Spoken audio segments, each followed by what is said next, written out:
په مزار شریف ښار کې مروا پلورونکي وایي چې د نورو وختونو په پرتله د روژې په میاشت کې د پلور بازار ګرم دی. دوی زیاتوي دغه مربا چې په مزار شریف کې جوړیږي په مناسبه بیه بازار ته وړاندې کوي. ماه مبارک رمضان که هست نعمتی است که از طرف الله متعال فرستاده شده ما شما بندگان خداوند. این ما آمدیم شهر دیگه به خاطر از اینکه خرید کنیم در ماه مبارک رمضان. مربا گرفتیم، یک ذره نشالا گرفتیم در ماه مبارک رمضان.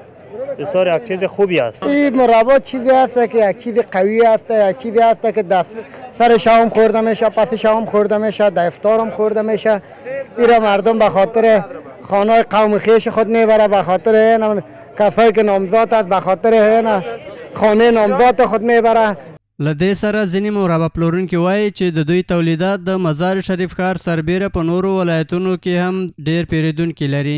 له بلې خوا د مربا پیرودونکي وایي چې دغه خواړه نه یوازې چې په روژه کې د روژه ماتې او پیشلمي په وختونو کې ترېنه ګټه اخیستل کیږي، بلکې د ښادیو په دودیزو مراسمو کې هم د کوژدنو کورنیو ته وروړي.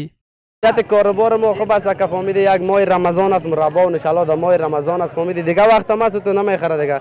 یک ماه رمضان است، همت سوداش گرم است، خوب است ان شاء الله دیگه. نرخش مناسب است. مربا زردک آلو است 90 روپیه است، 80 روپیه است.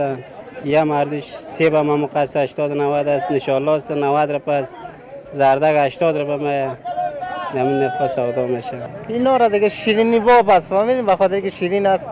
در وقت افطاری مردم شیرینی میخوره دیگه. انشالله است مثلا سحری خورده میشه اینا. د یادونې وړ ده چې هر کال د روژې په مبارکه میاشت کې د مزار شریف ښاریان د نورو خوراکي توکو ترڅنګ له مربا څخه هم په لوړه کچه ګټه اخلي.